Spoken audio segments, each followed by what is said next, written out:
Hi friends, இன்னைக்கு date வந்து 17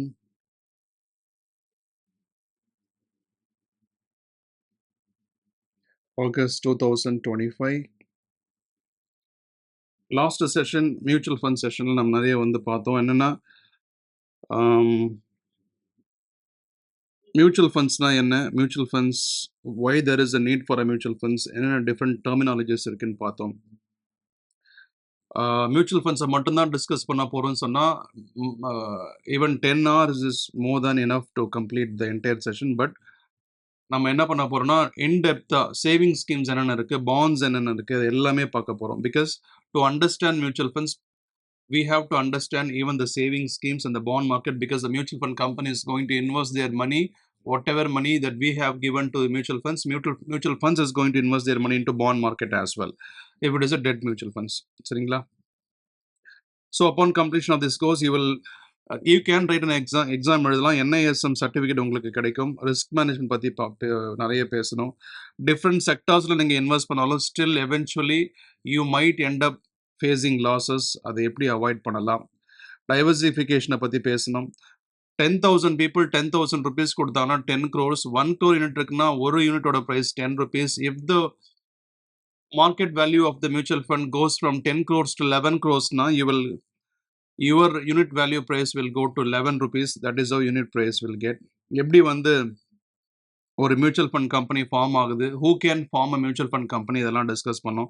who is a sponsor, is like a producer of the movie. Who is a trustee, he verifies and make sure that proprietor, that is the sponsor of the mutual fund, is not misutilizing the fund. அதை வந்து he will verify, he will file the accounts to the SEBI every single day. The trustee manager is asset management company where high-end financial professionals like chartered accounts will sit and make financial decisions. இதெல்லாம் நம்ம நேற்று பார்த்தோம், ரைட்டா? So Russia Ukraine வார் அப்போ என்ன நடந்துச்சு, இது கூட லிங்கேஜ் இருக்கு. ஒரு செக்டார் இப்போ ஆக்சிடென்ட்ஸ் நிறைய ஆகுது, pharmaceutical companies, insurance, auto sales அதிகமாகுது. ஆப்வியஸ்லாம் இன்சூரன்ஸும் வந்து கண்டிப்பாக சேல்ஸ் அதிகமாக இருக்கும். ஸோ கோவிட் வந்துச்சு, ஃபார்மசூட்டிக்கல் கம்பெனி மேலே போச்சு, ஐடி கம்பெனிஸ் எல்லாம் ஒர்க் ஃப்ரம் ஹோம், அவங்களுடைய காஸ்ட் கட் ஆச்சு. ஸோ இந்த மாதிரி லிங்கேஜ் எல்லாம் எப்படி நடக்குதுன்றதை அண்டர்ஸ்டாண்ட் பண்ணோம். But a person going for 9 to 5 job may not be able to track all these activities, and he can use this mutual fund because mutual fund lack of money. நம்ம John ஸ்ட்ரீட்டை பற்றி பேசியிருந்தோம். if you have a he's a big crocodile, correct? He can manipulate the market. So அவன் வந்து foreign institutional இன்வெஸ்டராக இருக்கலாம். But domestic institutional investor like mutual funds வந்து நம்மளுடைய மணி எல்லாம் gather ஆகி ஒரு பர்டிகுலர் பிளேஸுக்கு போச்சுன்னு சொன்னால் we can have the power of John street. அதை நம்ம நேற்று பார்த்தோம், ரைட்டா? ஸோ இதெல்லாம் தான் வந்து அதே மாதிரி மணி இப்போ கலெக்ட் பண்ணால் உடனே இன்வெஸ்ட் பண்ணணும்னு அவசியம் கிடையாது. அதுக்கு பதிலாக இமீடியட்டாக யூனிட்ஸை கொடுப்பாங்க. எப்போ பணத்தை இன்வெஸ்ட் பண்ணணும்னு அவங்களுக்கு தெரியும். இது வரைக்கும் நேற்று நம்ம பார்த்தது, சரிங்களா? அப்புறம் கில்லர் வெப்சைட் நான் இன்னைக்கு சொல்கிறேன்னு சொன்னேன், அது இந்த செஷனில் சொல்ல போகிறோம். ஓகே, இதை வந்து ஒரு சின்ன review for the last class what we have discussed. இன்னைக்கு வந்து என்னென்னா, like I said before, இந்த செஷன் முடிச்சதுக்கப்புறம் you will be able to write an exam of NSIM. NSIM exam எழுத முடியும். என்னது NSIM எக்ஸாம் சார்? NSIM எக்ஸாம்ன்றது நேஷ்னல் ஸ்டாக் எக்ஸ்சேஞ்ச் இருக்கு இல்லையா? நேஷ்னல் ஸ்டாக் எக்ஸ்சேஞ்ச் ஒரு எக்ஸாம் வைக்கிறான். நீங்கள் இந்த மியூச்சுவல் ஃபண்டு சம்மந்தமான எக்ஸாம் எது நீங்கள் கிளியர் பண்ணால் உங்களுக்கு ஸ்டாக் மார்க்கெட்டு, நேஷ்னல் ஸ்டாக் எக்ஸ்சேஞ்சே உங்களுக்கு சர்டிஃபிகேட் கொடுப்போம். முக்கியமான விஷயம், வெறும் மியூச்சுவல் ஃபண்டை பற்றி மட்டும்தான் நம்ம டிஸ்கஸ் பண்ண சொன்னால் 10 hours is more than enough, but we are going to discuss about saving schemes as well as bond market, ரைட்டா? அது மட்டும் இல்லாமல் இந்த செல்வ மகள் திட்டம், பெண் குழந்தைங்களுக்கு அந்த மாதிரி சேவிங் ஸ்கீம் இருக்கு இல்லையா? வருஷத்துக்கு 1.5 லட்ச ரூபா கட்டலாம். அது மேக்ஸிமம் வந்து 15 years வரைக்கும் கட்டலாம். 15 years வரைக்கும் நீங்கள் பே பண்ணீங்கன்னு சொன்னால் நம்ம ஆல்ரெடி டிஸ்கஸ் பண்ண மாதிரி 1.5 lakhs per month நீங்கள் பே பண்ணுவீங்க. At the end of 21st year நீங்கள் எல்லாமே பே பண்ணால் உங்களுக்கு 63.5 lakhs கிடைக்குது. ஸோ இது கவர்மெண்ட் ஸ்கீம் இது. ஸோ இதோட CAGR எவ்வளோ, நம்ம க்ரோ ஆப் மூலமாக இதை வந்து கால்குலேட் பண்ண போகிறோம். So I think most of the people listening my the podcast session or the video, இதை நீங்கள் பார்க்குறீங்க எல்லாருக்குமே உங்களுக்கு பேன் கார்டு இருக்கும்னு ஐ அசியூம். பேன் கார்டு இல்லை அப்படின்னு சொன்னால் please use your parents PAN card to create a demat account so that this session will be more interactive. ரைட்டுங்களா? ஒன்றும் பிரச்சனை இல்லைங்க. அப்ளை பண்ணால் if you are 18, if you can apply, you will get PAN card immediately. That's not a big deal. சரிங்களா? அப்படி இல்லைன்னு சொன்னால் you can use your parents' PAN card. So 2025 பொறுத்த வரைக்கும் systematic investment plan, systematic withdrawable plan, இது ரெண்டும் வந்து becoming more famous. Most of the IT employees now are utilizing this opportunity. They cannot do the business ஒரு side ஹசலாக பண்ண முடியாது. But still they can invest in some other's business. The best way to invest in someone else's business is the share market or in the mutual funds, right? So see the systematic investment plan, monthly உங்களுக்கு salary credit ஆகும். You can set up a mandate saying that on 5th of every month deduct some amount and deposit into mutual fund. அந்த மாதிரி நீங்கள் mandate set பண்ணலாம். I will guide you how to set up a mandate. Systematic withdrawable plan சொன்னால் ஒரு particular point in டைமுக்கு வரைக்கும் invest பண்ணி முடிச்சுட்டு ஒரு சிஸ்டமேட்டிக் வித்ட்ராலபிள் பிளான்றது எனக்கு மந்த்லி ஒரு 15,000 செலவு இருக்குது, இந்த டேட்டில் எனக்கு ஆட்டோமேட்டிக்காக வித்ட்ரால் பண்ணி என் அக்கௌண்ட்டு கிரெடிட் பண்ணிட்டு அப்படின்ற மாதிரி மேண்டேட் செட் பண்ணலாம். அப்போது நம்ம பாக்கெட்லேருந்து காசை அவனுக்கு கொடுக்கறதுக்கும் ஆட்டோமேட்டிக்காக அதை செட் பண்ணிக்கலாம், ஆட்டோமேட்டிக் பேமெண்ட் செட் பண்ணலாம்.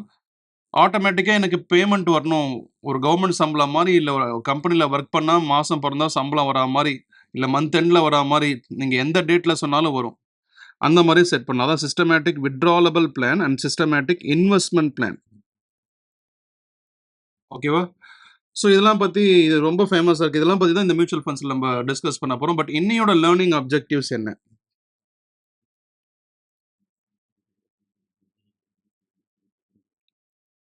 What is today's learning objectives என்னன்னா, ரிட்டர்ன் கான்செப்ட் நம்ம பற்றி படிக்க போகிறோம். அண்டர்ஸ்டாண்டிங் த ரிட்டர்ன் கான்செப்ட் ப்ராக்டிக்கலாக படிக்க போகிறோம். Understanding the return concept. ரெண்டாவது, ரிட்டர்ன் கிவன் பை நிஃப்டி. நிஃப்டினா என்ன? Nifty 50 0 to 5. 0 to 5னா கடைசி 5 வருஷம் 0th இயர்லேருந்து 5th இயர் வரைக்கும் லாஸ்ட் 5 இயர்ஸில் நிஃப்டி என்ன ரிட்டர்ன் கொடுத்துருக்கு, ரைட்டா? At the same time return given by selected mutual funds. சில முக்கியமான மியூச்சுவல் ஃபண்ட்ஸ் எல்லாம் வந்து செலக்டடாக நான் சூஸ் பண்ணி அது எவ்வளோ ரிட்டர்ன் கொடுத்துருக்கு லாஸ்ட் 5 இயர்ஸில், 0 to 5 இயர்ஸ், இல்லை லாஸ்ட் 5 இயர்ஸ்னு எழுதிக்கலாம். 0 to 5 இயர்ஸ்ன்றதுக்கு பதிலாக it might be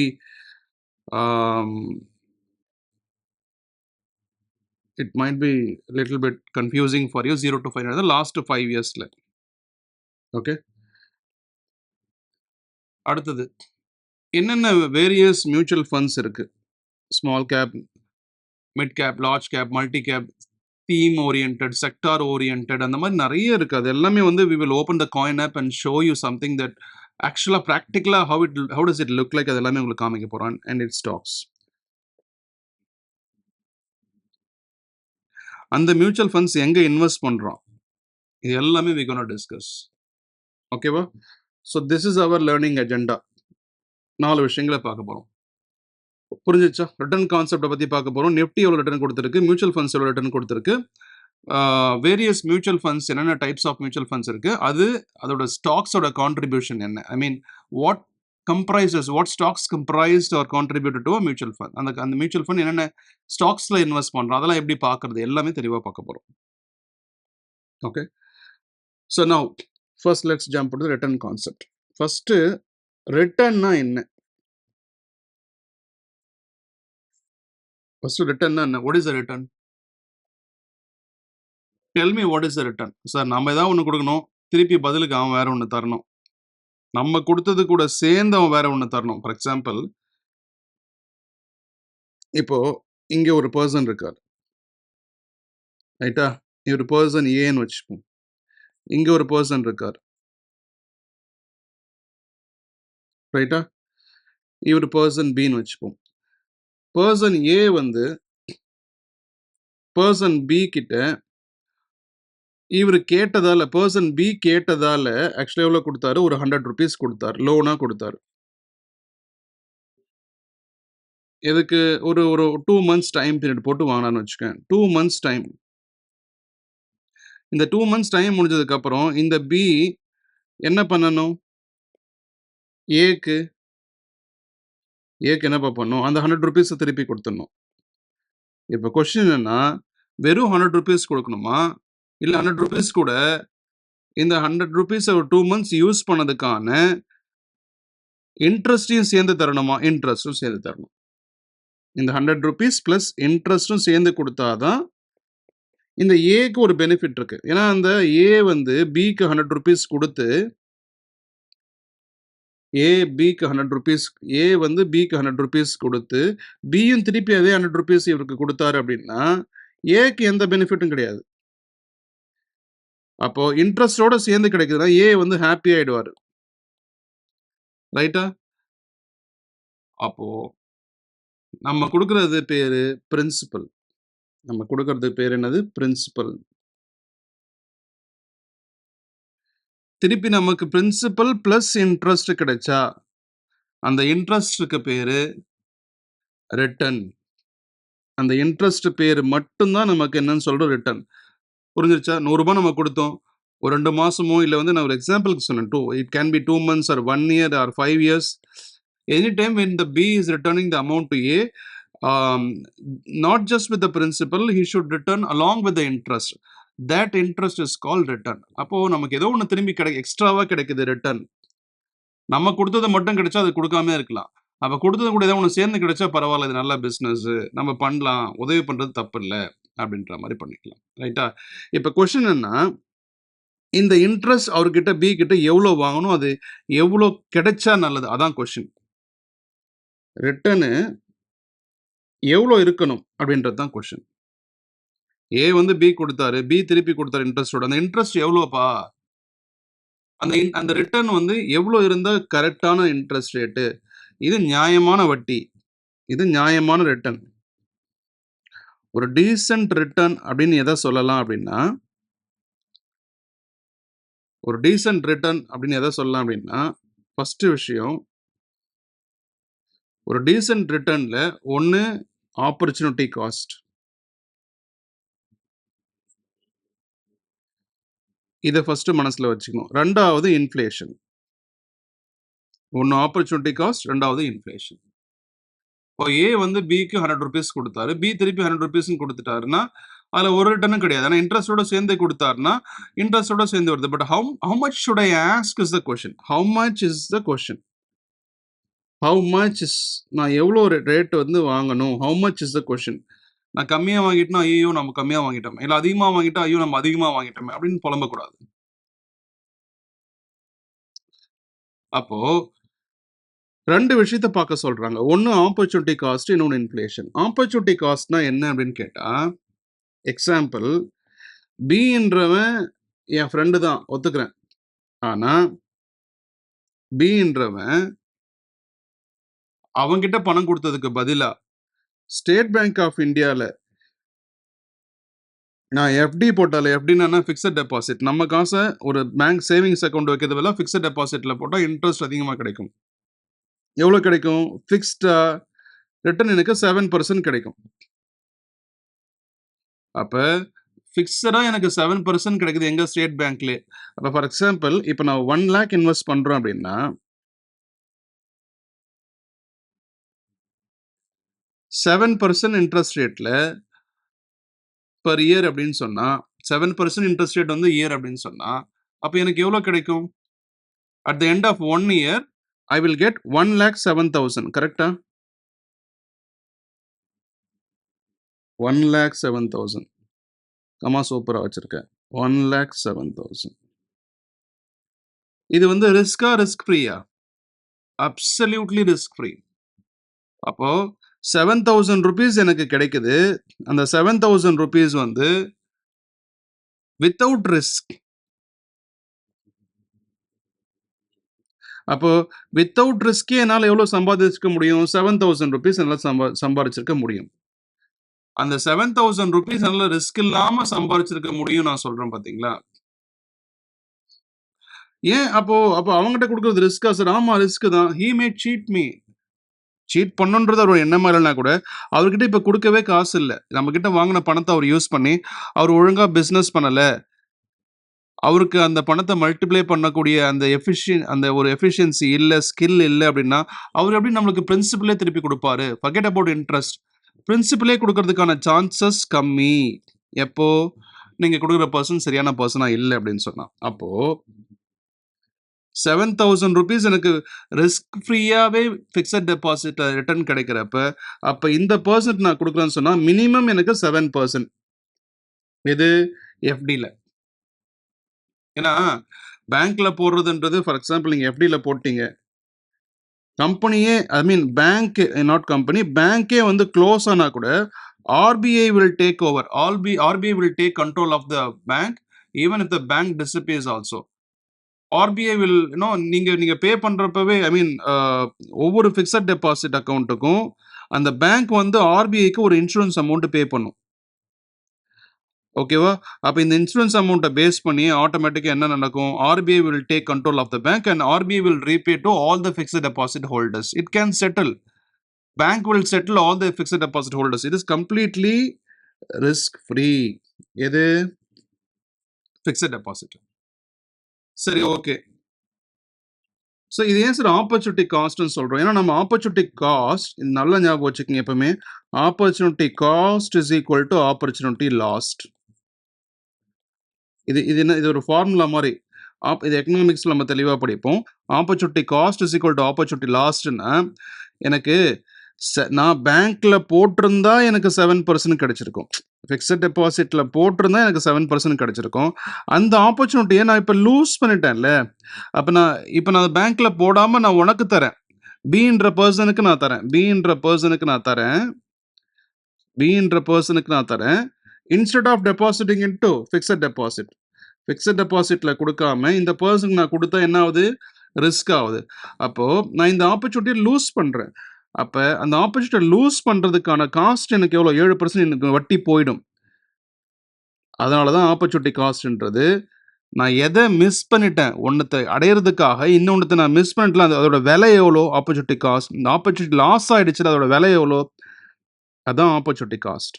R opportunity lost is opportunity cost 7%. உங்களுக்கு தெளிவாக புரிஞ்சுக்க நினைக்கிறேன். ஏன்பா பிக்கு கொடுத்துருந்தா எனக்கு ரிஸ்க்குப்பா, இதே ஃபிக்ஸட் டெபாசிட்டில் போட 7% கிடைச்சிருக்கும். அந்த 7% எனக்கு கிடைக்கிறதுல முதல்ல அந்த 7% எனக்கு வேணும். ஆப்பர்ச்சுனிட்டி காஸ்ட் எனக்கு வேணும் 7%. ஞாபகம் வச்சுக்க. Number 2, inflation. இன்ஃப்ளேஷன்னா என்ன? ஃபார் எக்ஸாம்பிள், இப்போ நீங்களே ஒரு அகாடமியில் படிக்கிறீங்க, இன்ஃப்ளேஷன். இப்போ நான் நோட்ஸ் எல்லாம் எழுதுறேன், இதை பிரிண்ட் அவுட் போட்டு உங்களுக்கு நான் உங்களுடைய அட்ரஸ்க்கே கொரியர் பண்ணுறேன்னு வச்சுக்கிங்களேன். For example, you are sitting in Hyderabad and வாட்சிங் my videos. If I have to send my books to Hyderabad, the courier charge used to be around 100 rupees initially. I'm talking about 2021-22 range and the years. If at all I have to send the same courier now, it is costing me 350 rupees. Now at 2025 August. Is there a price increment? You tell me, is there a price increment in courier charge? Courier charge வந்து sky rocketing போயிருக்கு. சரி, அதே மாதிரி academy fees used to be around, நீங்களே வந்து if you're studying foundation or intermediate or final at the academy, it used to be around. இது வந்து courier charge ஒரு எக்ஸாம்பிள். என்னது? இன்ஃப்ளேஷனுக்கு ஒரு எக்ஸாம்பிள். கொரியருடைய சார்ஜ் ஆர் ஃபீஸை வச்சுப்போம். இப்போ இதுவே academy fees 10,000 rupees it used to be for foundation. Now what is the charge now? 30,000 rupees for foundation and 65,000 rupees for intermediate. What it used to be, எவ்வளோ இருந்துச்சு ஆக்சுவலா? அப்போ is there a price increase? Yes, fees வந்து increase ஆயிருக்கு. அதே மாதிரி இப்போ நம்ம எடுக்கிற நோட்ஸ் எல்லாம் பிரிண்ட் பண்ணி you want it to be sent to your address. What? Example 1, example 3. Printing cost வச்சுப்போம். I'm giving you some examples of how the price of a particular work or the price of a particular product is increased from last year ல இருந்து இந்த இயருக்கு எப்படி மாறி இருக்கு மட்டும் you just consider. Printing cost வந்து it used to be 1 rupee per page. What is the price now? 2.5 rupees per page. I'm talking printing. Xerox print outலாம் இல்லை, நம்ம print எடுக்கிறோம் அப்படின்னா. அப்போ is there an increment? Yes. அப்போ ஒரே product தான். அந்த ப்ராடக்ட் ஒரு 5 வருஷத்துக்கு முன்னாடி, ஒரு 3 வருஷத்துக்கு முன்னாடி ஒரு விலை விக்குது. பட் இப்ப அது வேற விலை விக்குது. தெரியுதா? You guys able to understand the difference between the price last இயருக்கும் இந்த இயருக்கும் டிராஸ்டிக் டிஃபரன்ஸ் இருக்கு. ஆனா நீங்க சொல்லலாம், சார் தக்காளி ரெட் கலர் எழுதுவோமா? தக்காளி 2020ல 40 rupees சார். இன்னைக்கு 2025ல 25 rupees தான் சார். அப்போ டொமேட்டோட பிரைஸ் டிக்ரீஸ் தானே சார் ஆயிருக்கு. அப்ப இது இன்ஃப்ளேஷன் ஆகாம டீஃப்ளேஷன் தானே ஆயிருக்கு. இன்ஃப்ளேஷன் ஆகல, டீஃப்ளேஷன் ஆகுது.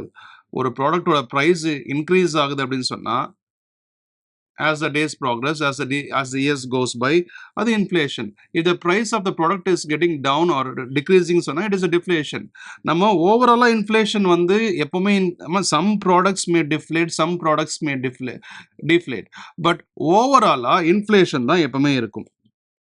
ஓவராலா எப்பவுமே இன்ஃப்ளேஷன் தான் இருக்கும். this is overall. deflation is happening at the tomato price. 40 ரூபா வித்த தக்காளி இன்னைக்கு 2005 வருஷம் 40 ரூபா ஒரு கிலோ வித்துச்சு. ஏதோ ஒரு மழை சீசன்ல. ஏன் 100 ரூபாய் 150 ரூபாலாம் வித்துருக்கு. இப்போ எவ்வளவு விற்குது தக்காளி? 25 ரூபா விற்குது. சார் 40 ரூபா தக்காளி 25 ரூபா தான் சார் விற்குது. அப்ப பொருளோட விலை குறைஞ்சு தானே இருக்கு. அப்ப இது டீஃப்ளேஷன் தானே சொல்லணும். இல்ல, ஓவராலா டீஃப்ளேஷன் உண்மைதான். பட் ஓவராலா எல்லா ப்ராடக்ட்டையும் ஒன்னா வச்சு ஆவரேஜ் பார்த்தீங்கன்னா உங்களுக்கு ஓவராலா இந்தியாவில் இன்ஃப்ளேஷன் தான் இருக்கும். அப்ப as per GDP data, India declare பண்ணியிருக்கிறது என்னன்னா, now India's inflation rate is 5.62%. Let's round this off. Round it off to 6%. 6% வச்சுக்கோங்க. சரி, இப்போ நம்ம இப்போ எதுக்காக இதெல்லாம் பார்த்துட்டு இருக்கோம்? நம்ம how much return should I ask a person? How much return should I ask a person if I lend my money? ஓகேவா? இல்ல if I invest some money, how much is the return? நம்ம ஒருத்தங்கிட்ட கடன் கொடுக்கணும் அவசியம் இல்லை. நம்ம ஒரு ஷேர் மார்க்கெட்ல போடுறோம், ஸ்டாக் மார்க்கெட்ல போடுறோம், மியூச்சுவல் ஃபண்ட்ல போடுறோம். எவ்வளவு ரிட்டர்ன் we should expect அப்படின்றது கான்செப்டுக்காக ஆப்பர்ச்சுனிட்டி காஸ்ட் பிளஸ் இன்ஃப்ளேஷன் பார்த்துட்டு இருக்கோம். Opportunity cost is around 7% fixed rate. What is the inflation? Inflation நம்ம 6% பார்த்தாச்சு, ரைட்டா? ஸோ அப்போ 7% ஃபிக்ஸட் டெபாசிட்ல கிடைச்சிருக்கும், பிளஸ் இன்ஃப்ளேஷன் ஒரு 6%. அப்போ minimum 13% we should ask if at all we are investing our money. பணத்தை போட்டா குறைஞ்சபட்சம் எவ்வளவு தான் கிடைக்கணும்? 13%. பட் சில ஜீனியஸஸ் வந்து நீ கேட்கலாம், தக்காளி மாதிரி நிறைய ஸ்டோரி இருக்கும், சிலதெல்லாம் டீஃப்ளேஷன் ஆயிருக்கு சார் அப்படின்னு சொல்ற மாதிரி. ஆனா அது வந்து ஓவராலா நீங்க பாத்தீங்கன்னா இந்தியா ஃபுல்லா இன்ஃப்ளேஷன் தான் இருக்கும். நீங்க ஃபார் எக்ஸாம்பிள் இப்போ பெட்ரோல் பிரைஸ் எடுத்துக்கோங்களேன். பெட்ரோல் பிரைஸ் வந்து பாத்தீங்கன்னா 2 இயர்ஸுக்கு முன்னாடி வெறும் 85 rupees. இப்போ நவ் 2025ல 100 rupees or 110 rupees per liter. கரெக்டா? இது இன்ஃப்ளேஷனா டீஃப்ளேஷனா? Obviously inflation. ஏன்னா 85 rupees has become 110 rupees, which is inflation increase ஆயிருக்கு. இது ஒரு எக்ஸாம்பிள். ரெண்டாவது வாட்டர் பாட்டில் எடுத்துக்கங்களேன். வாட்டர் பாட்டில் ஒரு 1 லிட்டர் வாட்டர் பாட்டில் 2022ல வச்சுப்போம், எவ்வளோ? 5 rupees. 2023-24லாம் 15 rupees. 25ல 20 rupees per bottle. வாட்டர் பாட்டிலோட ரேட்டே வந்து பார்த்தீங்கன்னா இன்க்ரீஸ் ஆகிட்டு தான் வருது. ஸோ அதனால தான் நம்ம சொல்கிறோம் ஆவரேஜ் இன்ஃப்ளேஷன் ரேட் வந்து 5.62%, ரவுண்டட் ஆஃப் டு 6% வச்சுப்போம். ஓகேவா? இப்போ நீங்களே ஒரு ஐஃபோன் வாங்குறீங்க, இல்லை ஒரு விவோ, ஓப்போ, ஏதோ நல்ல ஒரு பிராண்டடாக ரெட்மி மாதிரி ஒரு நல்ல ஒரு 8 GB ரேம், நல்ல கன்ஃபிகரேஷன், நல்ல ப்ராசஸர்லாம் வாங்குறீங்க அப்படின்னு சொன்னால் that will cost you approximately ஒரு 1 lakh rupees வச்சுப்போமே. ஏன் ஒரு 10,000 rupees வச்சுப்போமே. ஒரு ஐஃபோன் வாங்குறீங்க, 75,000 rupees வாங்குறீங்க. நான் சொல்கிறது வந்து ஒரு ஐஃபோன் 13 மாடல் வச்சுக்கோங்களேன். ஐஃபோன் 16 ப்ரோலாம் 1 lakh மேலே.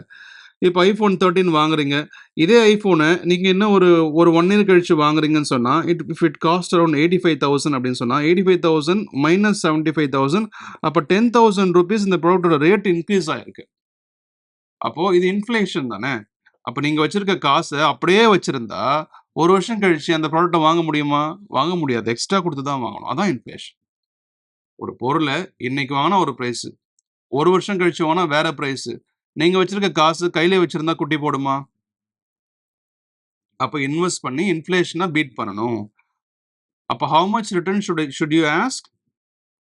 Opportunity cost plus inflation rate. Opportunity fixed deposit return அப்படி வச்சுப்போம். ஆப்பர்ச்சுனிட்டி காஸ்ட்ன்றத விட அப்போ rate of return you should ask is என்னது? Fixed deposit return plus inflation. இது மாதிரி உங்களுக்கு கிடைச்சிச்சுன்னு சொன்னா it is a decent return. இதுதான் உங்களுக்கு decent return. Fixed deposit return plus inflation கிடைச்சிச்சு அப்படின்னு சொன்னா. அது மட்டும் இல்ல, இது கூட சேர்ந்து ரிஸ்க் பிரீமியமும் எனக்கு சேர்ந்து கிடைக்குதுன்னு சொன்னா, I will talk about what is risk premium. It can go about up to ஒரு 17 to 18%, அதாவது 1.5 பைசா வட்டி போச்சுன்னு சொன்னா உங்களுக்கு டீசென்டான ரிட்டர்ன் வித் ரிஸ்க் பிரீமியம்.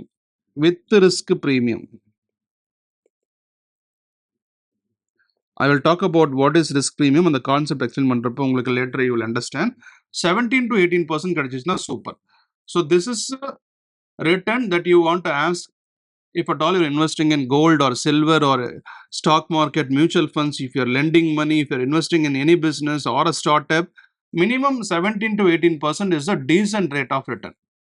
ஓகேவா? இப்போ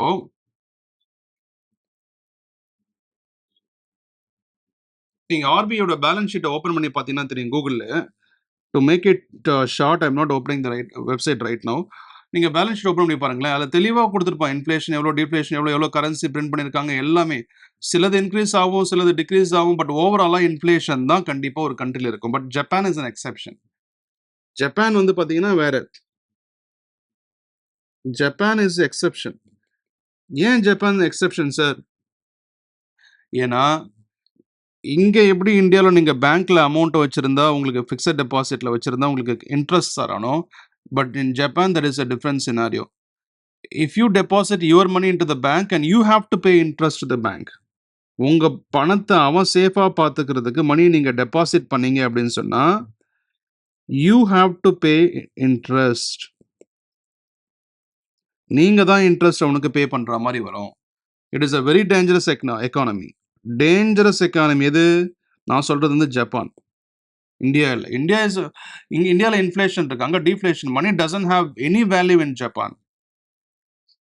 ஓகே, ஸோ நீங்கள் பேலன்ஸ் ஷீட்டை ஓப்பன் பண்ணி பார்த்தீங்கன்னா உங்களுக்கு தெரியும். அது அந்த பேலன்ஸ் ஷீட்டில் உங்களுக்கு என்ன பண்ணுவோன்னா எவ்வளோ வந்து ஆக்சுவலாக நோட்ஸ் இஷ்யூ பண்ணியிருக்காங்க, இந்த வருஷம் எவ்வளோ கரன்சி பிரிண்ட் பண்ணியிருக்கோம், போன வருஷம்.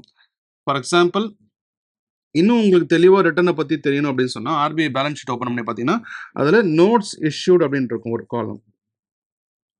எவ்வளோ கரன்சி நம்ம பிரிண்ட் பண்ணியிருக்கோம் அப்படின்ற ஒரு காலம் இருக்கும். என்ன ஃபார்முலா அப்படின்னு சொன்னால், இப்போ லேட்டஸ்ட்டாக எவ்வளோ கரன்சி புழக்கத்தில் இருக்குது?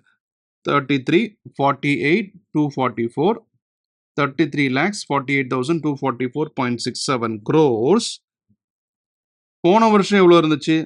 31,05,720.56 crores. இப்போ டோட்டலாக நோட்ஸ் இஷ்யூட் கண்டுபிடிக்கிறதுக்கு லாஸ்ட் இயரோட கரன்சி 31,05,720.56 crores மல்டிப்ளை பை 100 போட்டிங்கன்னா ஆக்சுவலாக நோட்ஸ் இஷ்யூட் எக்ஸ்ட்ராவாக எவ்வளோ இஷ்யூ பண்ணியிருக்காங்க? எக்ஸ்ட்ராவாக நோட்ஸ் இஷ்யூ பண்ணியிருக்காங்கல்ல, இந்த எக்ஸ்ட்ராவாக இஷ்யூ பண்ணியிருக்க நோட்ஸை தான் நம்ம என்னன்னு சொல்கிறோம்? ஒரு குறிப்பிட்ட இது நீங்கள் பார்த்தீங்கன்னா தெரியும்.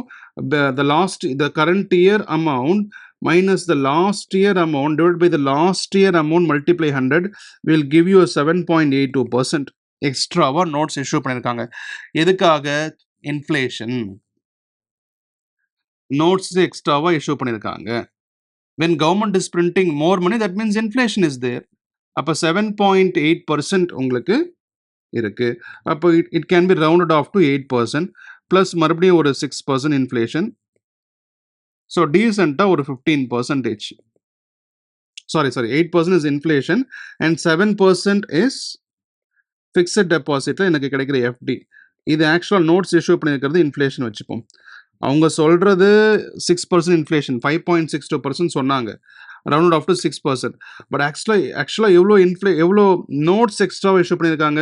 போன வருஷம் நம்ம நாட்டில் இந்தியா நாட்டில் 33,48,644 கோடி நோட் இருக்கு.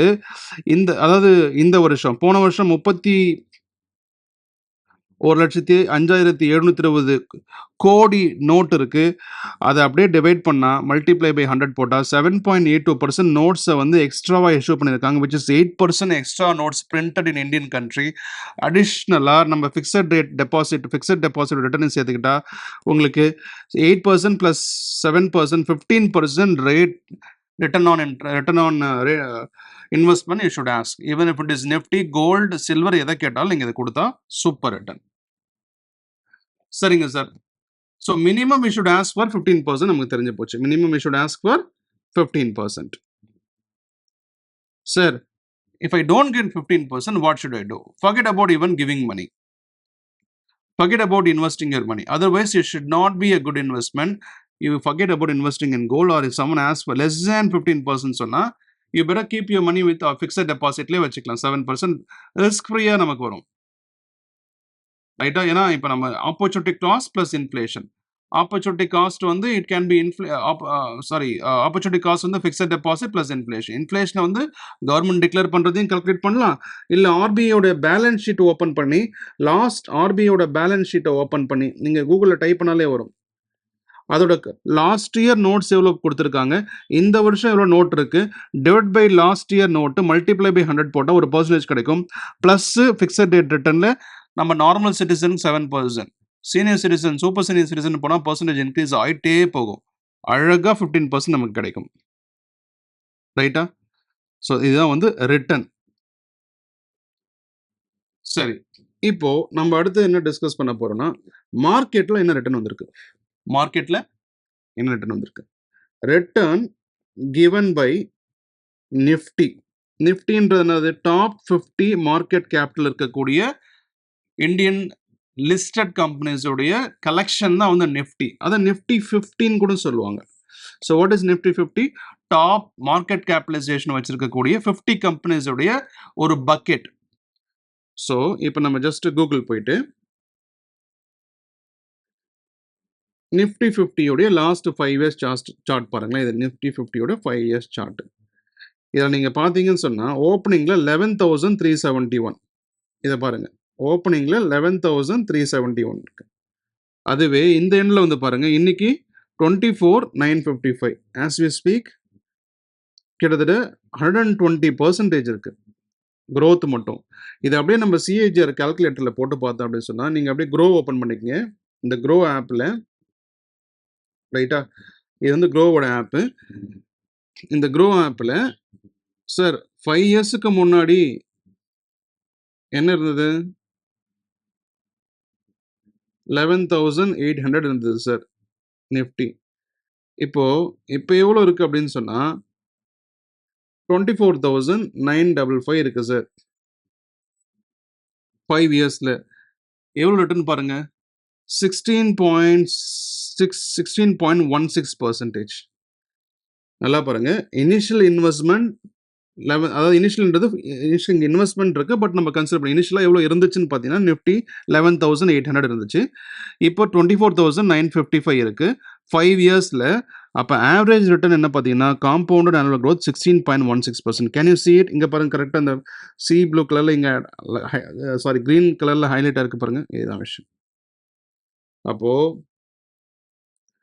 2020ல் 11,800, 2025ல் 24,955. நான் சொல்றது நிஃப்டியோடைய பாயிண்ட்ஸ். அப்போ எனக்கு கேகர் எவ்வளோ தெரியணும், ஆவரேஜா இயர்லி எவ்வளோ வந்திருக்கு அப்படின்னு கேட்டால், ஒவ்வொரு வருஷமும் தன்னுடைய ரிட்டர்னை திரும்பி பிரின்சிபல் கூட சேர்ந்து அதுக்கு மறுபடியும் இன்ட்ரெஸ்ட் நம்ம ரிட்டர்ன் ஆன் இன்வெஸ்ட்மெண்ட் கேட்டால் ஆவரேஜாக என்ன வருதுன்னு கேட்டால் கரண்ட் இயர் 24,955. இப்படி ஆக்சுவலாக போடக்கூடாது, ஃபார்முலா தப்பு. இப்படி போட்டு தப்பாக ஆன்சர் பண்ணால் வேற மாதிரி இருக்கும். 24,955 11,800 டிவைடட் பை 11,800 இன்ட்டு 100 போட்டால் இதில் நம்பர் ஆஃப் இயர்ஸ் 5 இயர்ஸ்ன்றது நம்மளால் இந்த ஃபார்முலாவில் போடவே முடியாது. ஆக்சுவலாக there is a different formula for கேகர். I will tell you in because this is not the class for the explaining Kaggle, but Kaggle வந்து பார்த்தீங்க சொன்னா this is the wrong way of doing it. Growல பண்றது தான் correct. ஏன்னா இதில் பண்ணால் உங்களுக்கு தப்பாக வரும். அப்படியே போட்டு பார்ப்போமே. ஏன்னா Kaggleோட ஃபார்முலா வேற. 24,955 minus 11,800 13,155 divided by 11,800 multiply by 100 அப்படின்னு போட்டா உங்களுக்கு 111% ரிட்டர்ன் வருது. இது தப்பு. ஆக்சுவலா எவ்வளவு பர்சன்ட் ரிட்டர்ன் வரணும்? ஆக்சுவலா வந்து பாத்தீங்கன்னா உங்களுக்கு 119.44% வரணும். அப்ப க்ரோவோட இந்த கால்குலேட்டர் நம்ம போட்டோம் இல்லையா, இனிஷியல் இன்வெஸ்ட்மெண்ட் இனிஷியல் ஃபைனல் போட்டு டோட்டலா 5 இயர்ஸ் போட்டா 16.16% ரிட்டர்ன் தான் வந்து கரெக்டான ரேட். இதுதான் கேகர், காம்பவுண்டட் ஆனுவல் growth ரேட். ஒரு வருஷம் கிடைச்ச வட்டியை திரும்பியும் அசலை சேர்த்து அந்த வட்டிக்கும் அசலுக்கும் சேர்ந்து மறுபடியும் அடுத்த வருஷம் வட்டியை போட்டு 5 வருஷம் அதே மாதிரி பண்ணா உங்களுக்கு வருஷம் எவ்வளவு கிடைச்சிருன்னு கேட்டா 16.16% உங்களுக்கு. This is return given by Nifty, ரைட்டா? ஆனா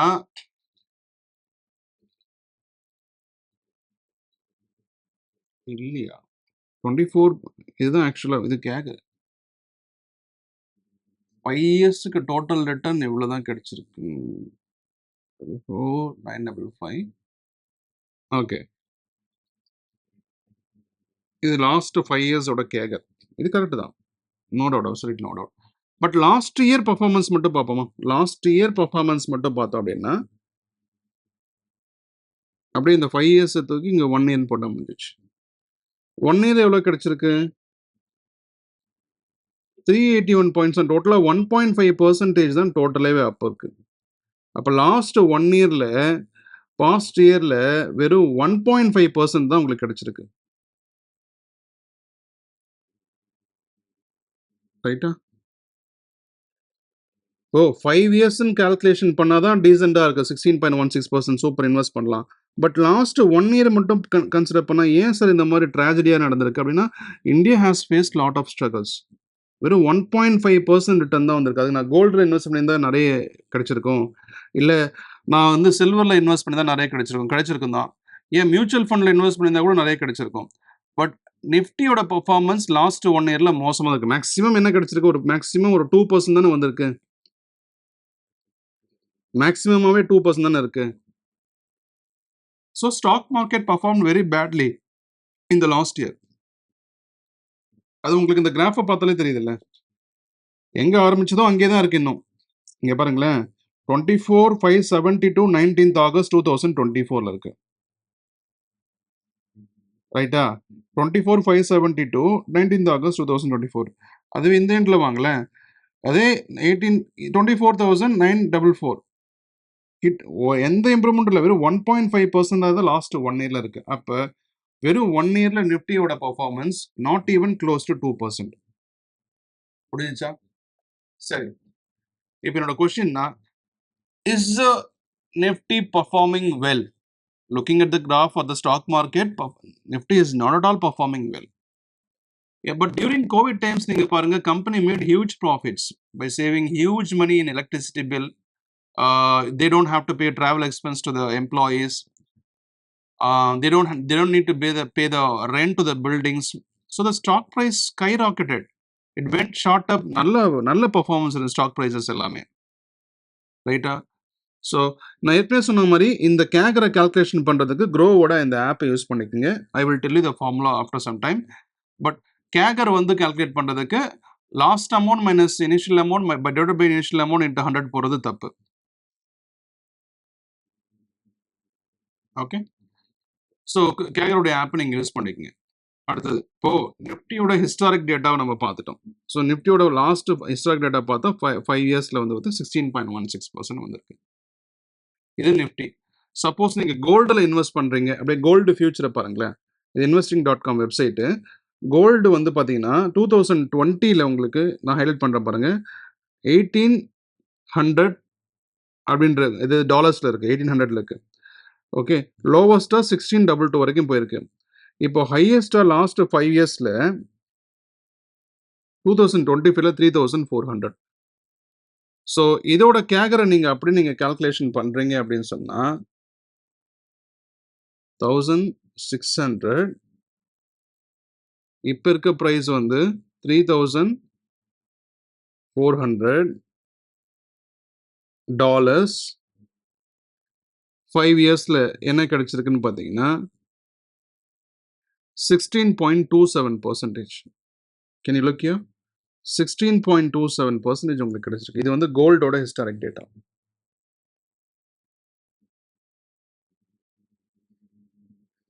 கோல்டோட ஹிஸ்டாரிக் டேட்டா என்ன கிடைச்சிருக்கு? இனிஷியலா 2020ல ஒரு இது ஆக்சுவலா எவ்வளோ குவான்டிட்டின்னு தெரியல. பட் 1655. 2025ல இன்னைக்கு $3,400 இருக்கு. இந்த அவுன்ஸா இல்ல ஒரு ஒரு ஒரு பிஸ்கட் மாதிரி ஒரு கட்டியான்னு தெரியல. பட் கோல்டோட ஹிஸ்டாரிக்கல் டேட்டாவை நமக்கு இந்த ஹெட்டிங்லேயே போடுவோம். ஏன் தெரியலன்னு சொல்லுவாங்க. கோல்டோட ஃபியூச்சர் ஹிஸ்டாரிக் டேட்டா ஓவர்வியூ வந்து என்ன சொல்றான்னு பார்த்தா, okay, gold futures historic data contracts chart dollars. ஒரு கான்ட்ராக்டோட ரேட், அதான் இதை பேஸ் பண்ணி தான் வேர்ல்டு மார்க்கெட்டில் எப்படி ட்ரேட் ஆகுதோ அதை பேஸ் பண்ணி தான் வந்து கோல்டோட ரேட்டு. ஸோ இதோட ஆவரேஜ் கேகர் வந்து பார்த்தீங்க அப்படின்னு சொன்னால், நம்ம ஏற்கனவே பார்த்த மாதிரி கேகர் கால்குலேட்டில் 16.27%. அப்போ 16.27% நல்ல சூப்பர் ரிட்டர்ன் கொடுத்துருக்கு. எது? கோல்டு. நிஃப்டி எவ்வளோ கொடுத்துருக்கு சார்? 16.16. ஆனால் லாஸ்ட் இயர் எவ்வளோ கொடுத்துருக்கு? 1.5% தான் கொடுத்துருக்கு. இது கோல்டோட இன்வெஸ்ட்மெண்ட். அடுத்தது சில்வரோட இன்வெஸ்ட்மெண்ட்டை பார்ப்போமா? சில பேர் வெள்ளியிலே என்ன வாங்குவாங்க? பசங்களுக்கு அருணா கயிறு, இல்லை கிளாஸு, இல்லை குத்து விளக்கு, தாம்பால் தட்டு. சில பேர் சாப்பிட்றதே வெள்ளி தட்டில் தான் சாப்பிடுவான். அதெல்லாம் என்ன சொல்லுவான்? எல்லாமே ஒரு நல்ல இன்வெஸ்ட்மெண்ட். நாளைக்கு வெள்ளி நல்ல விலையாச்சுன்னு சொன்னால் வித்துடலாம். It is a symbol of proudness. ஒரு இட்ஸ் ப்ரௌடாக தான் இருக்கும். அந்த வெள்ளி தட்டில் சாப்பிட்றது, வெள்ளி அருணாக்கயிறு போடுறது, வெள்ளி கிளாஸ் யூஸ் பண்ணுறது, வெள்ளியில் குத்து விளக்கு, இந்த பொண்ணுங்களுக்குலாம் சீதனமாக சீர்வரிசையாக கொடுக்குறப்பெல்லாம் கொடுக்குறது. ஓகே, ஏன்னா considering that is a good investment. But actually is it a good investment? இல்லை சும்மா பெருமைக்கு பண்ணி மேய்க்கிறாங்களா? என்னதான் நடக்குது அப்படின்னு பார்க்குறோம். நம்ம மறுபடியும் என்ன பண்ணுவோம்? கூகுளுக்கு போயிட்டு சில்வருடைய பார்க்கலாமா? சில்வருடைய ஃபியூச்சர்ஸ் டேட்டாஸ் பார்க்கலாம். ஸோ சில்வருடைய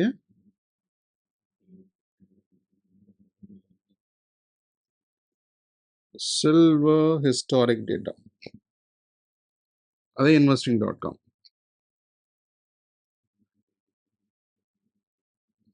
இதில் என்ன பண்ணுவோம்? 2025க்கு பதிலாக 2020 வச்சு டன். அப்ளை மந்த்லி வச்சு நீங்க பார்க்குறீங்க 2020ல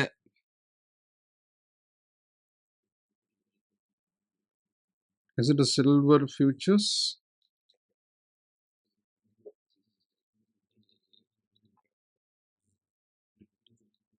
இது 2023 வந்துருச்சு மறுபடியும். 2020 ஆகஸ்ட் டன். அப்ளை.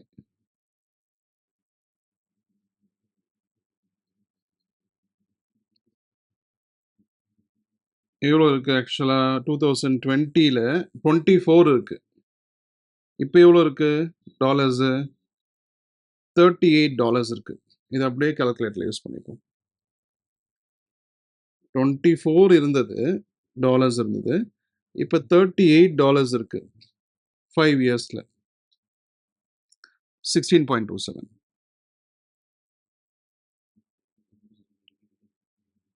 ரைட்டா? எல்லாத்துக்கும் 16.27. இதை மாத்திரம் எதாவது மாறுதா? Minimum value allowed is 1000 rupees. அப்போ என்ன பண்ணுவோம்? இந்த 24,000 வச்சுப்போம். சில்வர் ஹிஸ்டாரிக் டேட்டா கரெக்டாக, silver futures historic data 38 real time. Currency USD தான் இருக்குது. கரெக்டு தான், correct.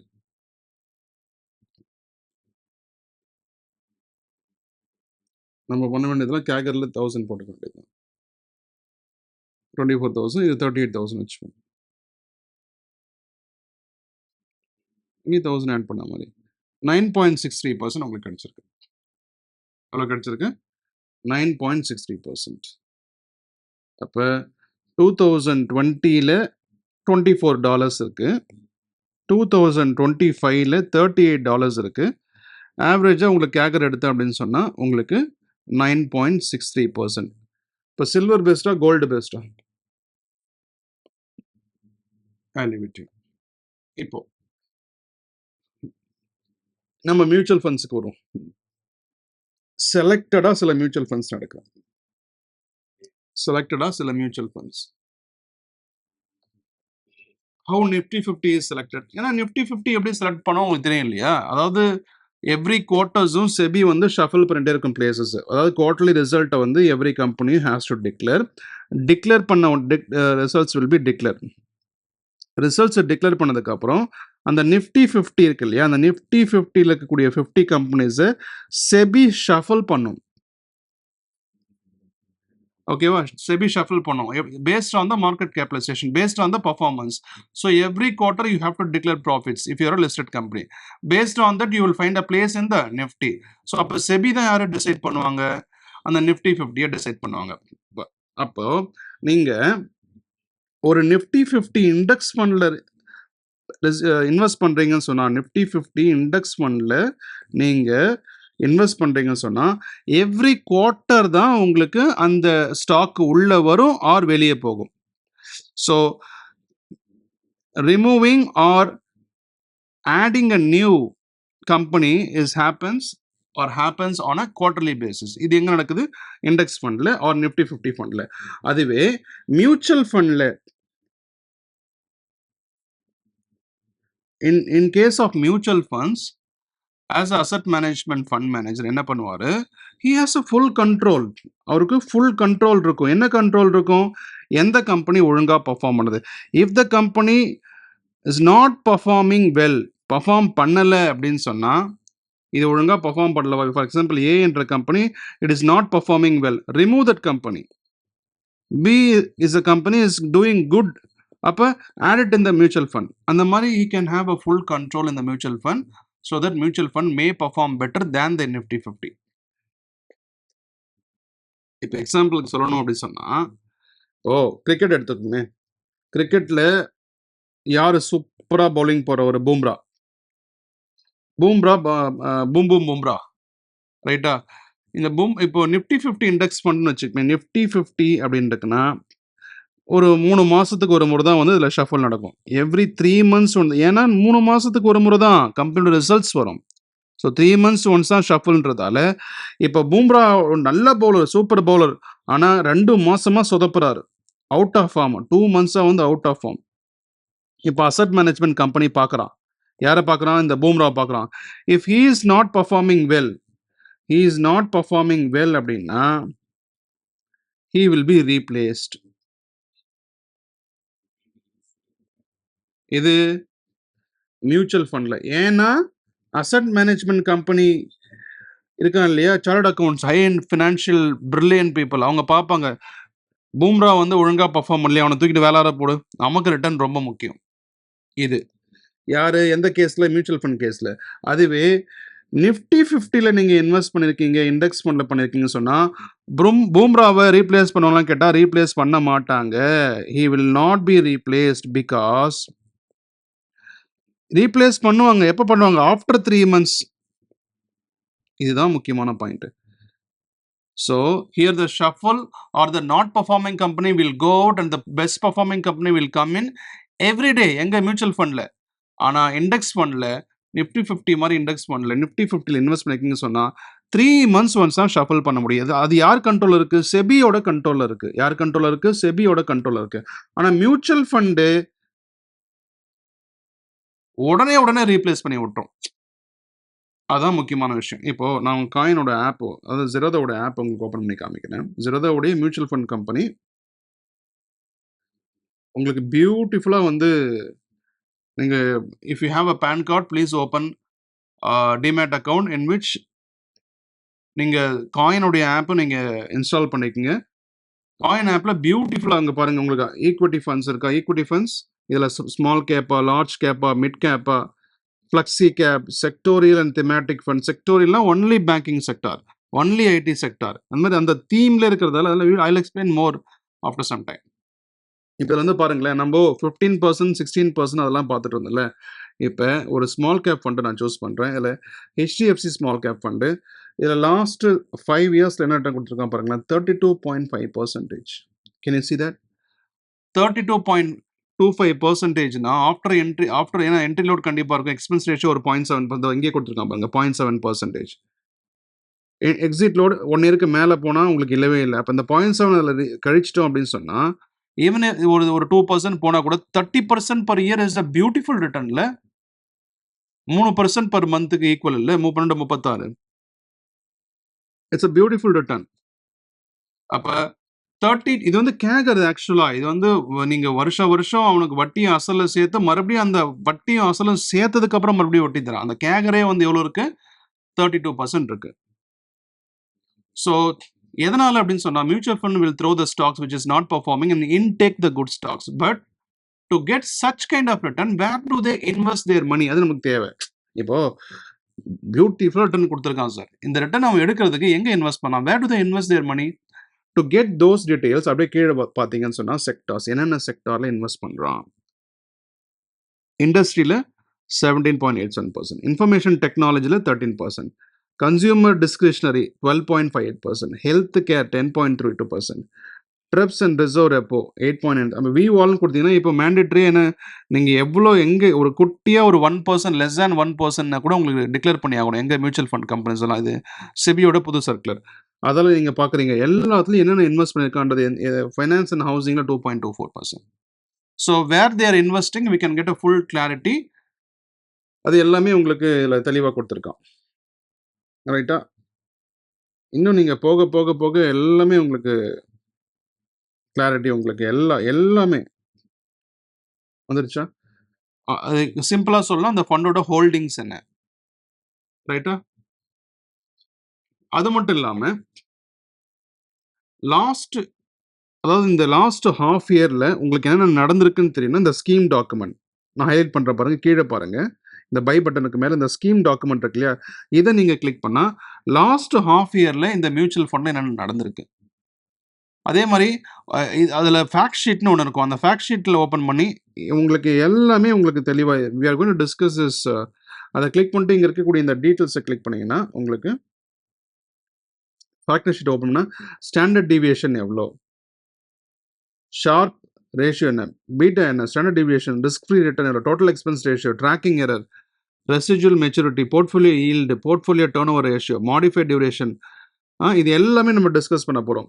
For example standard deviation உங்களுக்கு வந்து ஒரு 10% இருக்குன்னா 32% டிக்ளேர் பண்ணியிருக்கான், அந்த ஒரு ஷோகேஸ் பண்ணியிருக்கான். அதில் ப்ளஸ் 12% ஆர் -12% இருக்கலாம். அதான் ஸ்டாண்டர்ட் டீவியேஷன். அதை ஃபுல்லாக நம்ம எக்ஸ்பிளைன் பண்ண போகிறோம். ஸோ எல்லா டீட்டெயில்ஸும் உங்களுக்கு எங்கே இருக்குது? அந்த mutual fund Coin app. For Kuvera மாதிரி இப்போ Coin has introduced new, Kite has introduced new app Coin specifically for mutual funds. But குவேராலாம் பியூட்டிஃபுல்லாக ஆல்ரெடி உங்களுக்கு கொடுத்துருக்கான். சரிங்களா? அந்த ஆப் நீங்கள் any app is fine, it just a medium. All your money goes to the எக்ஸாக்சுவல் அந்த ஒரு ஃபண்டுக்கு தான் உங்களுக்கு போதும். அந்த ஃபண்டு வந்து they will have their money invested in different stocks. ரைட்டா? ஸோ நவ் டெல் மீ, இப்போ சொல்லுங்க சார், 35% ரிட்டர்னா 32% ரிட்டர்னா? இது எப்படி சார் பண்ண முடியும்? நம்ம காலைல எழுந்தா ப்ரஷ் பண்ணி தான் ஆகணும், குளிச்சு தான் ஆகணும், சாப்பிட்டு தான் ஆகணும், டிரான்ஸ்போர்ட் யூஸ் பண்ணி தான் ஆகணும், அங்கே போய் கம்ப்யூட்டரில் ஒர்க் பண்ணி தான் ஆகணும். ஸோ இந்த மாதிரி கன்சியூமர் டிஸ்கிரிஷனரி அந்த ப்ராடக்ட்ஸில் அவன் இன்வெஸ்ட் பண்ணலாம்.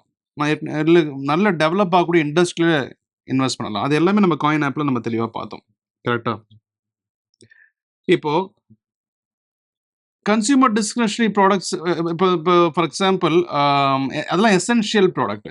சிலதெல்லாம் லக்ஸரி கார்ஸ் இருக்குது, ரெட்புல் இருக்குது. ரெட்புல் கண்டிப்பாக குடிச்சே ஆகணுமா என்ன? லக்ஸரி கார் எல்லாரும் போய் தான் ஆகணுமா என்ன? அந்த மாதிரி விஷயங்களும் இருக்குது. ரைட்டா? ஸோ அதால சில எசென்ஷியல் விஷயங்கள்ல அவன் இன்வெஸ்ட் பண்றான். அதனால அந்த பொருள் கண்டிப்பா சேல்ஸ் ஆகும். சேல்ஸ் ஆகுறப்போ கண்டிப்பா ரிட்டர்ன் கிடைக்கும். Just one of the examples. இப்ப நீங்க காயின் ஆப் ஓப்பன் பண்ணா, நீங்க பாருங்களேன் இன்ஃபர்மேஷன் டெக்னாலஜி இண்டஸ்ட்ரி என்ன இண்டஸ்ட்ரி இன்வெஸ்ட் பண்றான்? That you cannot track. But அவன் என்னென்ன செக்டார்ல இன்வெஸ்ட் பண்றான்றது உங்களுக்கு நல்லா தெளிவா தெரியும். ஏன்னா, அதுதான் ஆக்சுவலா அவன் பண்ண முடியும். ஸோ, ஏன்னா இப்போ 35% கேகர் அப்படின்னு நீங்க சொல்லிட்டா கூட, அந்த 35% ஃபுல்லா நமக்கான்னு கேட்டா, நோ. 24 மந்த்ஸ்க்கு மேல நீங்க ஹோல்டு பண்றீங்கன்னு சொன்னா, உங்களுக்கு long term capital gain about 12.5% as per new assessment year Nirmala Sitharaman parliament announce பண்ணது வந்து 12.5% for long term capital gain, 20% for short term capital gain. If at all you are holding for more than 12 மந்த்ஸ்னா you will attract 12.5%. ஓகேவா? So அதில் ஒரு 12.5% போனால் போய் 35% 12.5% எவ்வளோ? 35% multiply by 12%. 35 into 12%.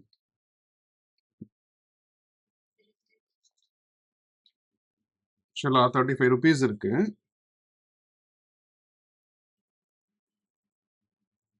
Okay, 100 rupees நீங்கள் earn பண்ணீங்கன்னா 12 ருபீஸ் கவர்மெண்ட் கொடுக்க போறீங்க. ரொம்ப சிம்பிள். 12.5 ருபீஸ் கொடுக்க போறீங்க. பட் நீங்கள் நிஃப்டியோட லாஸ்ட் ரிட்டர்ன் எவ்வளோ பார்த்தீங்க? நிஃப்டியோட லாஸ்ட் இயர் ரிட்டர்ன் வெறும் 1.5% தான். வெறும் 1.5% தான். பட் ஹெச்டிஎஃப்சியோடைய லாஸ்ட் ரிட்டர்ன் பாருங்களேன். ஹெச்டிஎஃப்சியோடைய லாஸ்ட் ரிட்டர்ன் பார்த்தீங்கன்னா இட் இஸ் 4%. அதுக்கு இது ரொம்ப பரவாயில்ல. அப்போ 2 இயர்ஸில் பார்த்தீங்கன்னா 19%. 1 இயரில் பார்த்தா 4%. 2 இயரில் பார்த்தா 19% கேகர். 19% கேகர்ன்றது கிட்டத்தட்ட 1.5 பைசா வட்டி 18%. அந்த 1.5 பைசா வட்டியை வசூல் பண்ணி திரும்பியும் அதை அசலில் சேர்த்து அசலுக்கு அடுத்த வருஷமும் வட்டி கொடுத்தா எவ்வளோ? அப்போ இதுலேருந்து என்ன கற்றுக்கிட்டீங்க? எவ்வளோத்திற்கு எவ்வளோ லாங் டேர்மாக நீங்கள் if you are put invested, if you are stay invested, you will get a maximum return. நம்ம ஏதாவது பண்ணணுமா? Did I do anything? No, I just invested and slept off. Everything is done by AMC. Who is AMC? Asset Management Company. Did you understand the point? So, எந்த doubt இருந்தாலும் கமெண்ட்ஸ்ல சொல்லுங்க. இது வரைக்கும் நம்ம பார்த்தது என்னன்னா, return given by gold, return given by silver, return given by nifty and return given by mutual funds. இதுதான் நம்மளுடைய கோல். நம்ம எல்லாம் ஃபுல்லாக கவர் பண்ணிட்டோம். ஃபார் எக்ஸாம்பிள் நீங்க வேற ஏதாவது ஃபண்ட் சூஸ் பண்ணுங்களேன். இப்போ for example Nippon India small cap fund எவ்வளோ வச்சிருக்கான்? டோட்டலாக ஃபண்ட் எவ்வளோ இருக்குன்னு பார்த்தீங்கன்னா, ஆக்சுவலாக நீங்கள் வெளியே வந்தால் தெரியும், 65,922 crores வச்சிருக்கான். வச்சிருக்கான்னா மக்கள் அவங்ககிட்ட இன்வெஸ்ட் பண்ண கொடுத்துருக்காங்க ஸ்மால் கேப்ல. How much is the return he has given in the last 5 years? 34%. Rounded off to 35%. சரிங்களா? இப்போ நீங்க இந்த மாதிரி ஸ்மால் கேப் தான் இன்வெஸ்ட் பண்ணல. நீங்க if you are interested you can invest into some. So எனக்கு பேங்கிங் செக்டர் அது மேல தான் நம்பிக்கை இருக்கு. அப்போ அந்த தீம்ல போயிட்டு அதான் திமேட்டிக் வச்சிருக்காங்க. பேங்க் தான் என்னோட தீம், ஐடி தான் என்னோட தீம், அதான் எனக்கு ஃபுல்லா வேணும்னு சொன்னா யூ கேன் சூஸ் செக்டோரல். இப்போ பாருங்க, அந்த மாதிரி அந்த கம்பெனி நீங்கள் இன்வெஸ்ட் பண்ணீங்கன்னு சொன்னால் அதில் என்னென்ன செக்டாரில் இன்வெஸ்ட் பண்ணியிருக்காங்க நீங்கள் தெளிவாக பார்க்கலாம். பாருங்கள், finance, health care, consumer, energy, material care. So அந்த மாதிரி தீம் பேஸ்டாகவும் போகலாம். Let me just come back. இதை கிளிக் பண்ணி ஈக்விட்டி வெறும் திமேட்டிக் மட்டும் போகிறோம். ஐசிசி ப்ரூடென்ஷியல் அந்த மாதிரி தீம் பேஸ்டாக செக்டார் பேஸ்டாக வரப்போகிற செஷன்ஸில் இதை பற்றி நம்ம தெளிவாக டிஸ்கஸ் பண்ணலாம். ஸோ அதே மாதிரி இன்னும் ஏற்கனவே போன வீடியோவில் சொன்ன மாதிரி கில்லர் வெப்சைட், ஒரு சூப்பர் வெப்சைட், இது எல்லாமே இந்த டேட்டாவை ஃபுல்லாக அனலைஸ் பண்ணுறதுக்கு என்னென்ன செக்டார் எப்படி பர்ஃபார்ம் பண்ணியிருக்கு லாஸ்ட் மந்த்தில். ஏன்னா எவ்ரி மந்த்தும் அந்த செக்டார் பேஸ்டு டிபார்ட்மெண்ட் வந்து அனௌன்ஸ் பண்ணுவாங்க, ரிசல்ட் அனௌன்ஸ் பண்ணுவாங்க மந்த்லி கம்பேரிசனுக்காக. அது எல்லாத்தையும் அக்குமுலேட் பண்ணி அழகாக ஒரு வெப்சைட்டில் உங்களுக்கு சூப்பராக சொல்கிற வெப்சைட் தான் வந்து பார்த்தீங்கன்னா tijorifinance.com. You can go to கூகுளில் போயிட்டு திஜோரி ஃபினான்ஸ் அடிச்சிங்கன்னா போதும்.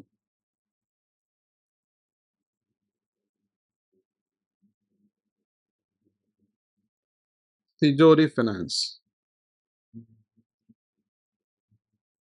ஓகே, திஜோரி ஃபினான்ஸில் உங்களுக்கு ட்ராக்கிங் டூல்ஸ், ரிசர்ச் டூல்ஸ் இருக்கும். எவ்ரி மந்த் நீங்கள் கம்பேரிசன் பண்ணிக்கலாம். அதில்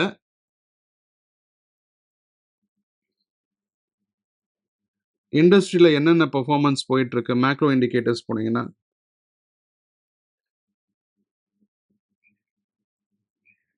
மந்த்லி கம்பேரிசன் பண்ணிக்கலாம். ஃபார் எக்ஸாம்பிள் இப்போ ஏர் இந்தியா கிராஷ் நடந்துச்சு.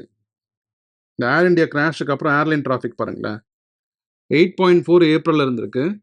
உடனே 8.4லேருந்து 1.9 ஆயிடுச்சு. தெரியுதா உங்களுக்கு? ஹைலைட் பண்ற பாருங்க. 1.9 ஏர்லைன் டிராஃபிக்கு.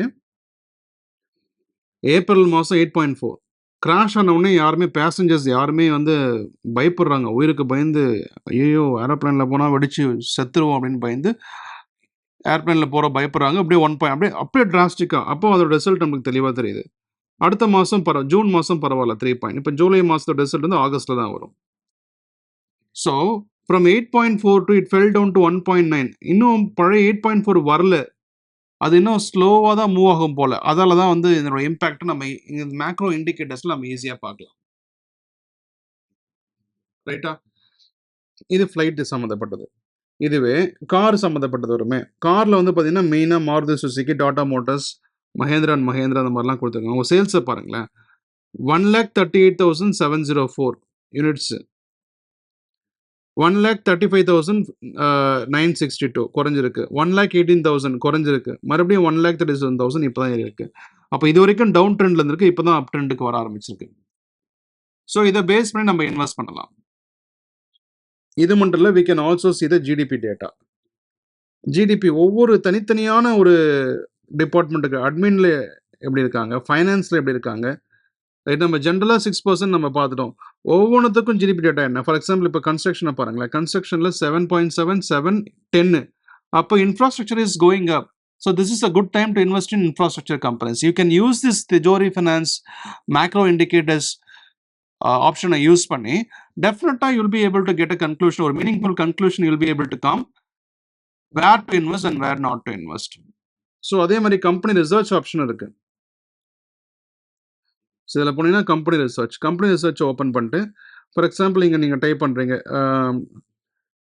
டிசிஎஸ் அப்படின்னு டைப் பண்ணீங்கன்னு வச்சுக்கோங்களேன். TCS Tata consultancy. ரத்தன் டாட்டாவுடைய டிமைசல் பிரகாரம் அதுக்கப்புறம் வந்து அந்த company has lost its charms. அந்த பழைய கம்பெனியே இப்போ இல்லை. நீங்களே பார்க்குறீங்க. இந்த கிராஃபை பார்த்தா ஒரு ஐடியா வரும் பாருங்களேன். கிட்டத்தட்ட 4,500 வரைக்கும் போனது, இப்போ 3,000. கிட்டத்தட்ட வாட் டு சே, ஒரு 20-30% வந்து மார்க்கெட் ப்ரைஸ், ஷேர் ப்ரைஸ் வந்து குறைஞ்சிருக்கு. ரைட்டா? ஸோ அந்த மாதிரி விஷயங்கள்லாம் இதில் நீங்கள் பார்க்கலாம். மெயினாக வந்து இதில் ஆப்ரேட்டிங் ப்ராஃபிட் உங்களுக்கு கொடுத்துருப்பாங்க. ஏன்னா அதுதான் ஒரு நார்மல் பர்சனுக்கும் வெறும் ரெவென்யூ, வெறும் ப்ராஃபிட், வெறும் லாஸை மட்டும் பார்க்காம ஆப்ரேட்டிங் ப்ராஃபிட் எல்லாம் பார்க்கணும். 59,000, 53,000, 46,000, 42 இருக்கு ஏறிக்கிட்டே இருக்கு. So March 2025 67,000. ஸோ இது ஒரு வெறும் இந்த டேட்டா வந்து ரொம்ப ரொம்ப இம்பார்ட்டண்ட்டாக இருக்கும். ரைட்டா?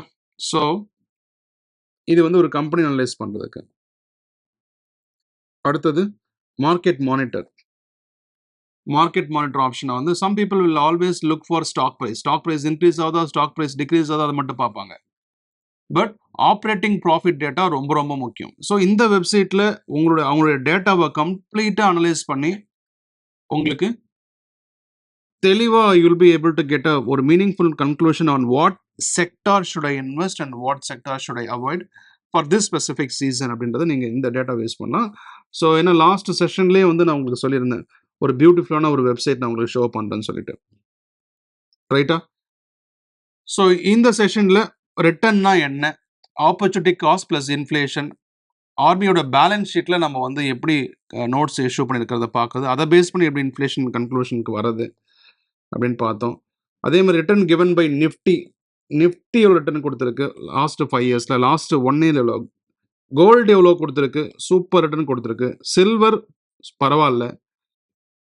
மியூச்சுவல் ஃபண்டு பார்த்தீங்கன்னா கிட்டத்தட்ட 35% கொடுத்துருக்கு.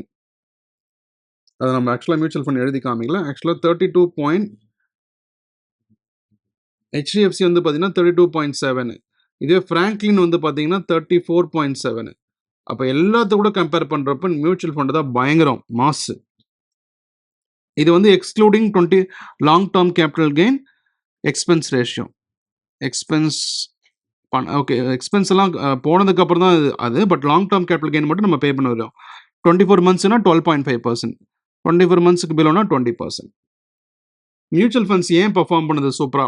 ஏன்னா, பூம்ரா நல்லா விளையாடலன்னு சொன்னா தூக்கிடுவாங்க. நல்லா விளையாண்டானா தான் உள்ள வச்சுப்பாங்க. இண்டெக்ஸ் ஃபண்ட் அப்படி கிடையாது. 3 மாசத்துக்கு ஒரு முறை தான் மாத்தலாம். ஸோ இதில வந்து நம்ம டிஸ்கஸ் பண்ணோம். இன்னும் நெறைய செஷன்ஸ் இருக்கு. கண்டிப்பா மியூச்சுவல் ஃபண்ட்ஸ்ல உங்களுக்கு நல்ல ஒரு ஐடியா வரும். நெக்ஸ்ட் வந்து அந்த மியூச்சுவல் ஃபண்ட் எந்த ஸ்டாக்ல இன்வெஸ்ட் பண்றோம்? அத நம்ம பார்க்க போறோம். Which mutual fund is best to invest? நம்ம இந்த சிஸ்டமேட்டிக் இன்வெஸ்ட்மென்ட் பிளான் என்ன? சிஸ்டமேட்டிக் வித்ட்ராவலபிள் பிளான் என்ன? எப்படி வந்து மாசம் மாசம் நம்ம அக்கவுண்ட்லேருந்து பண்ணும்போது ஆட்டோமேட்டிக்கா நம்ம அக்கவுண்ட்டுக்கு பணம் வருது. ஓப்பன் எண்டட் மியூச்சுவல் ஃபண்ட் என்ன? க்ளோஸ் எண்டட் மியூச்சுவல் ஃபண்ட் என்ன? எக்ஸ்சேஞ்ச் ட்ரேடட் ஃபண்ட்ஸ்னா என்ன? இது எல்லாம் தான் அடுத்த செஷன்ல பார்க்க போறோம். Thanks friends.